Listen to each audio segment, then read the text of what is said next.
Olá a todos, bem-vindos a mais uma edição de Money Report Money Talks. Hoje nós vamos falar sobre algo que você, eu, todo mundo já fez, que é a compra eletrônica em sites pelo mundo inteiro, mas especialmente na China, que é a grande febre do comércio eletrônico dos últimos tempos.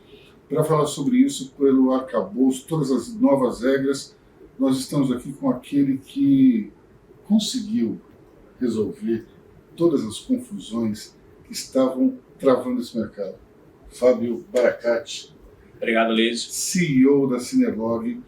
Ele foi a pessoa que conseguiu juntar todos os pontos desse mercado e finalmente encontrar uma solução, porque afinal de contas antes era uma terra de ninguém, não é isso? Exatamente, Luiz. Era um mundo onde que todo mundo fazia o que queria, sem regra, não tinha nenhum tipo de critério, literalmente uma serra pelada. Agora vem cá, antes de cada 10 compras que eram feitas aqui no Brasil, na China, quantas chegavam efetivamente no destino final? Olha, esse processo vem melhorando nos últimos 10 anos, né? Quando você tem 10 anos atrás, que o principal expoente desse mercado, quem entrou de fato, foi o AliExpress, você tem uma encomenda que levava 6 meses para chegar, até um ano.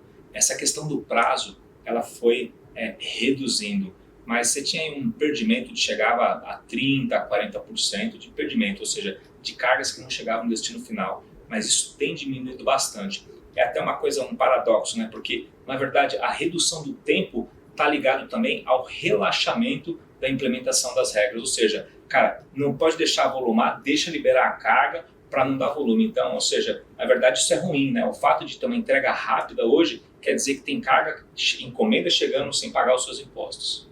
Ou seja, naquela época, pelo menos antes da regra ser estabelecida, você comprava algo do exterior, chegava aqui e não se pagava imposto sobre a compra, é isso? É isso. Na verdade, o processo ainda é esse, né? Então, essa nova regra, nova legislação, né, a Instituição Normativa 21/24, ela vem exatamente para equilibrar isso. Então, isso vai ser iniciado, o processo, ela entra em vigor a partir de 1º de julho, porém o processo já começou, né? Então, você tem aí uma amostragem, né, uma inspeção da Receita Federal muito mais criteriosa a partir de novembro do ano passado, onde você tinha menos de 1% de inspeção física nessas encomendas, e esses números hoje estão batendo aí na casa dos 30%. Então, está dando no bolso agora. Isso quer dizer mais ou menos quanto em termos de volume de compras e de impostos? Muita coisa. Em termos de volume de encomendas, o ano passado estimado são de 220 milhões de encomendas. E o estimado de evasão fiscal aproximadamente 40 bilhões de reais. Podendo ser muito mais que isso, exatamente. Quer dizer, 40 bilhões é mais do que um Bolsa Família. Exato. Então, quando a gente fala, né, a gente olhando o tamanho da evasão fiscal, a gente olha e fala, como que ninguém está vendo esse número? Como que ninguém está tratando isso? Então, assim, é um número conservador, esses 40 bilhões. Então, vamos lá. Tinha essa situação, o governo, de uma certa forma, ainda não tinha percebido o tamanho da coisa. Você, que era um player importante no mercado, começou a perceber isso. Como é que você se envolveu nesse processo? Na verdade, eu não posso nem puxar, né? O mérito acho que é de todos, na verdade. Mas eu, pelo fato exatamente de nós atuarmos nesse mercado e entendermos como que deveria ser feito para você poder ter regras de compliance, então não é especificamente isso. Esse é um problema de todos os aplicativos, né? Então você tem isso nos aplicativos de alimentação, em tudo. E não deixa de ser cross-border também. Você imagina que o governo está acostumado com aquele mercado padrão, né? Então sai vendedor e comprador, o caminhão passando ali no posto de cobrança. Então essa é uma encomenda que não estava no radar, né? Ela não é detectável pelas condições de regra. Então essa carga, ela só entraria como, vamos dizer assim, dentro do radar do governo no momento que ela houvesse o registro da encomenda, na nacionalização. Ocorre que não estava sendo feito esse registro. Então, como não fazia, é como se essa carga nem ao menos existisse. Ela entrava e nem era tomada ciência. Então, o trabalho que a gente vem fazendo é um trabalho de conscientização. Então, conscientização, seja do mercado varejista, seja dos órgãos anuentes, dos aeroportos, das companhias aéreas. Agora, o que é importante salientar que mesmo esse mercado hoje, quem tem esse volume de carga, que envia carga para o Brasil, também perde. Por quê? Porque não existe, é um mercado onde só tem prejuízo. As grandes plataformas chinesas operam com prejuízo, são deficitárias no Brasil. Então, é uma estratégia de cash burn, ou seja, é uma estratégia para ganhar market share no Brasil, uma estratégia de longo prazo. Agora, isso é uma visão errada. Por quê? Porque dá para ter market share e pensar em lucro também. Então, se da mesma forma o consumidor ele não tem a confiança de gastar R$1.000 numa plataforma dessa internacional, R$2.000, da mesma forma o seller também que está vendendo o produto, ele também só vende quinquilharia. Então, o mesmo cara que vende um produto de baixo valor agregado no Brasil, vende um produto de alto valor agregado na Europa. Então, é um mercado onde só há perdedores. Mas existe essa diferenciação no site do vendedor? Quer dizer, quando é do Brasil, ele vende um produto de menor valor, ou isso é uma escolha do consumidor? Na verdade é o seguinte, pensa que os marketplaces são shoppings virtuais, né? E eles têm que atrair o quê? Vendedores, as lojas virtuais. Então, um site internacional, ele nada mais é do que isso, um shopping virtual, onde ele atrai vendedores. Ele atrai o quê? Com as ações de marketing dele, ele tem que trazer o quê?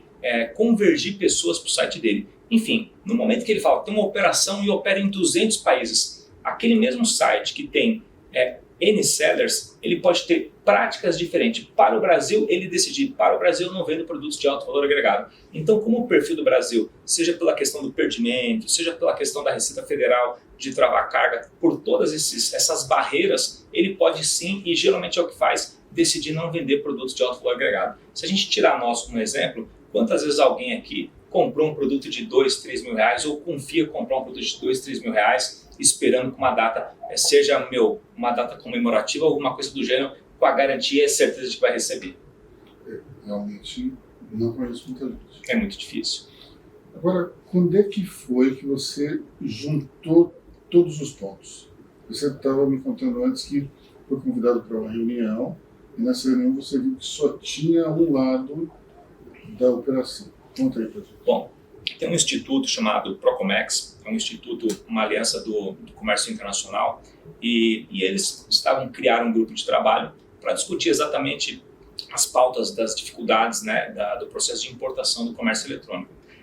Como nós somos conhecidos no mercado, atuamos há muito tempo nisso, fomos convidados. E aí, a primeira reunião, eu percebi que só possuíam representantes desse varejo atual, desse mercado internacional, ou seja, basicamente, como disse você, as plataformas chinesas. E ali eu falei, bom, ou eu entendo que isso aqui é uma operação que não vai render frutos, ou acho que é importante a gente trazer as pessoas aqui, o outro lado da balança, para trazer um equilíbrio. E é muito bem tocado e gerido a Procomex, né? O John é o diretor executivo. Aí nós propusemos estender esse convite, estendemos para outras entidades, como o IDV, a PVTEX, eles participaram com a gente, e aí a discussão foi com um nível muito positivo, onde pudemos discutir todo o arcabouço, enfim. É uma legislação, é uma regra desenvolvida por quem opera, não é feita por pessoas que não conhecem. Então, isso acho que é algo muito importante. Então, ela vai ser de grande importância, não só para o Brasil, como para o mercado como um todo. E quando entrou a Receita Federal no processo?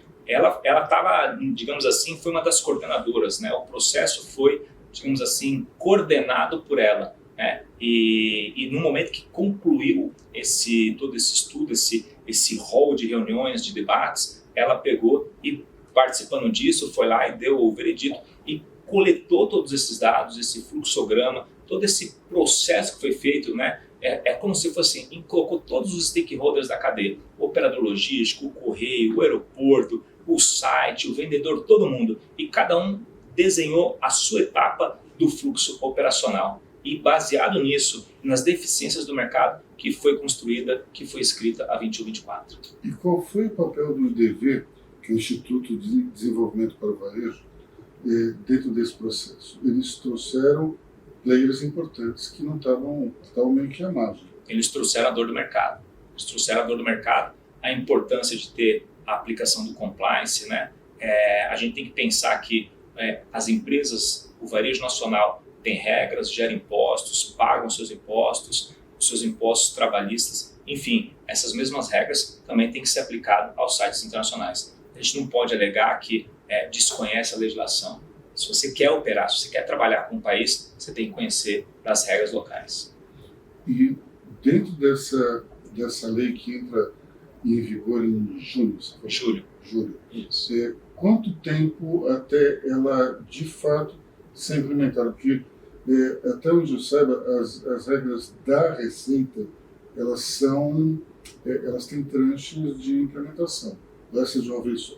Não, na verdade, ela realmente tem tranches. Alguns artigos dela já começaram a entrar em vigor, mas os mais importantes, onde dizem respeito, né, o principal ponto que afeta o mercado é que a legislação anterior ela trazia um desequilíbrio, né, ela trazia um descompasso. Então você tinha as empresas, né, que são conhecidas como empresas couriers, elas deveriam, para uma carga ser retirada, né, de um centro de distribuição internacional, do aeroporto, ela deveria estar com os impostos recolhidos. Você não retirava uma carga. Então, se eu trouxesse uma carga através de uma empresa courier, eu tinha que fazer o pagamento dos impostos. Porém, tratava de forma distinta os Correios. Os Correios tinham a premissa de fazer o recolhimento por amostragem. Esse é o principal ponto de desequilíbrio. E ela vem corrigindo isso. Então, hoje, o Correio, apesar de ser empresa pública, vai ter o mesmo tratamento que qualquer empresa. Então, havia digamos assim, era ferido o aspecto da isonomia, isso foi corrigido. Isso passa a valer a partir de 1º de julho. Então, todas as encomendas hoje que entram no Brasil, haverá o recolhimento dos impostos. Tá. E como é que você pode, por exemplo, garantir que na empresa chinesa vai haver, digamos, vai ser emitida uma fatura para que se pague aqui? Bom, não é um processo fácil, né? Mas imagina que qualquer loja, qualquer lojista que vende um produto, seja no varejo, no e-commerce ou mesmo nas lojas físicas, você sabe aquilo que você vende, né? Você sabe quanto custa o teu produto, você sabe qual que é a qualificação, a especificação técnica do teu produto. E quem vende esse produto, seja um site internacional que opera no Brasil ou um site no Brasil que venda de um seller internacional, ele tem que ter o compromisso. Então, o grande ponto e a grande questão que isso traz é a responsabilização daquilo que é comercializado, né? Então, até então isso não existia, era um jogo de empurra, né? Porque você não tinha uma regra clara. Então, a quem cabe isso? Ao marketplace, ao seller, ao operador logístico ou aos correios. Então, a lei traz toda essa responsabilização, a questão do compliance. Então, no momento que um site decidir vender o produto, ele vai ter que garantir que as informações que vão precisar ser prestadas e que o merchant que enviou aquilo, em caso de uma fraude, ela vai ser responsabilizada. Então, o pagamento precisará ser feito. Ou seja, você não consegue tirar a carga, mover a carga, se não houver o comprovante. A gente vai para um outro ponto, que esse aí é uma coisa que a gente ainda não sabe como vai fazer. É garantir, por exemplo, que um celular que custa R$1.000, ele realmente custa R$1.000, ou ele custa 50, ele custa 100. Então ainda vai ter esse aspecto, mas vai ser um aprendizado, a gente vai ter que aprender junto, mas a primeira etapa do processo eu acho que foi vencida. Mas haverá uma responsabilização de quem praticar atos ilícitos agora. Vamos supor que tenha um site na China e ele tem um portal nacional que o representa aqui. Então esse portal ele só pode dar autorização para que a matéria, ou melhor, a mercadoria venha se a questão fiscal estiver resolvida, é isso? Hoje o processo nacional, você gera o documento de arrecadação para o governo só no momento que a carga está aqui. Esse documento vai poder ser gerado antes da carga sair da origem.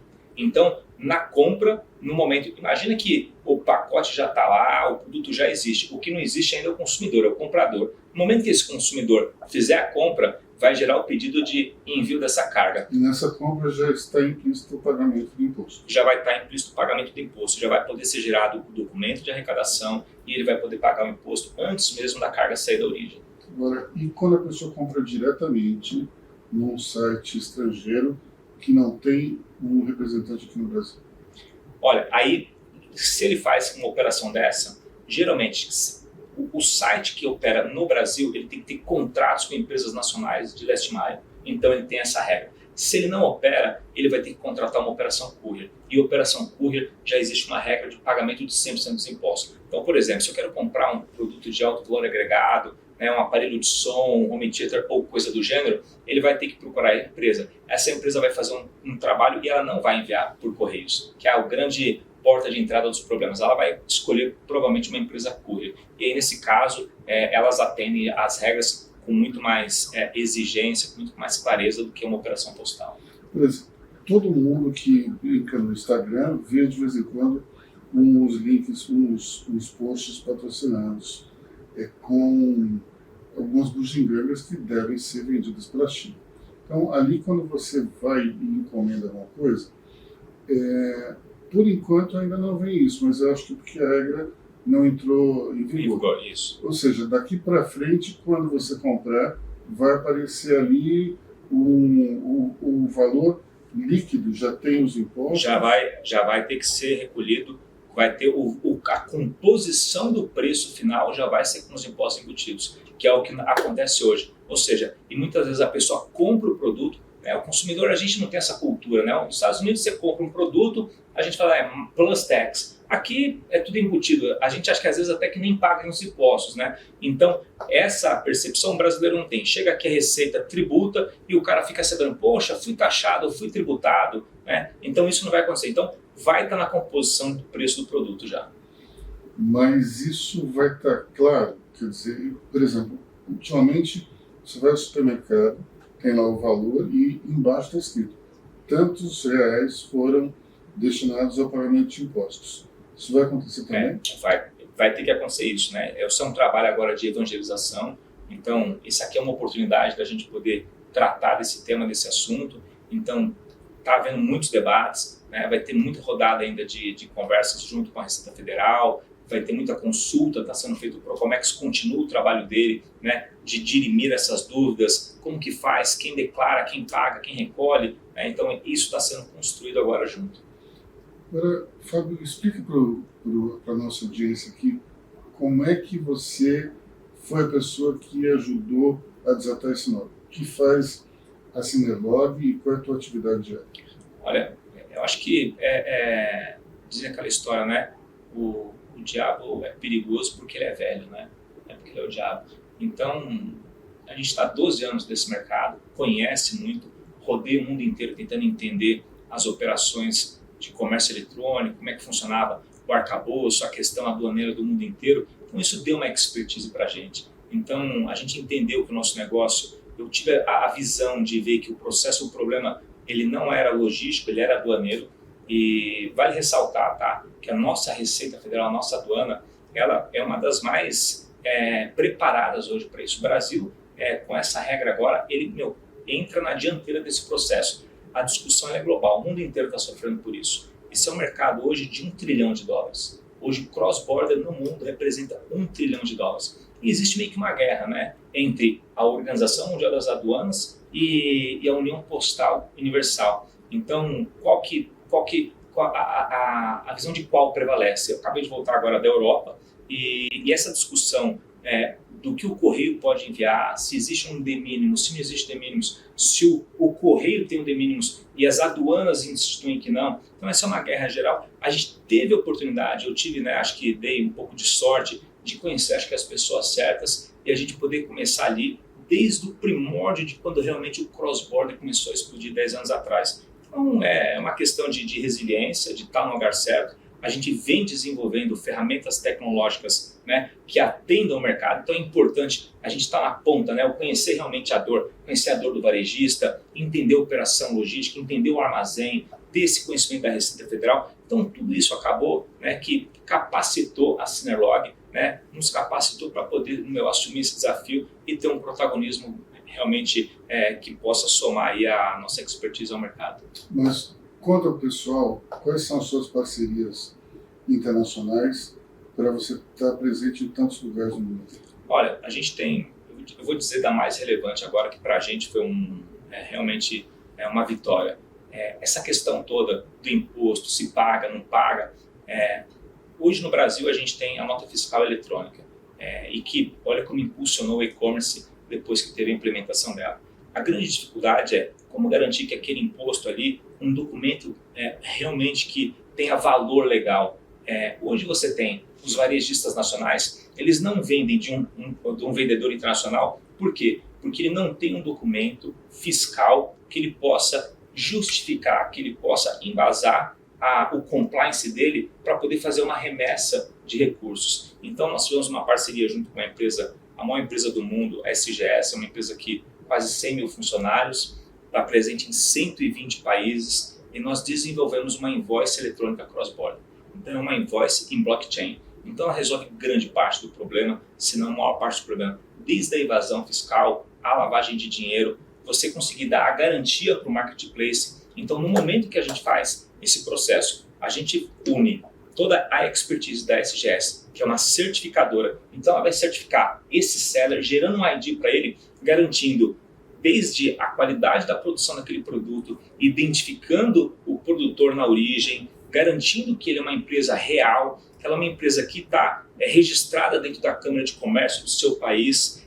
Então ela certifica. Então o primeiro processo nosso é de certificação desse vendedor. E no momento da venda no site, no marketplace, a gente une o banco de dados que a gente tem com todos os requerimentos de compliance da Receita Federal, a gente captura esse dado, envia para eles e eles voltam para a gente com essa invoice em blockchain. E a gente consegue dividir, splitar ela, como diz no mercado, para o marketplace, para a Receita Federal, para o Banco Central, para quem for preciso. Então isso tem um poder desde equalizar o mercado, alinhar o mercado, garantir a conformidade das informações e permitir que esse varejista nacional possa passar não só a vender produtos de sellers internacionais, mas também passar a exportar seus produtos para o mercado global.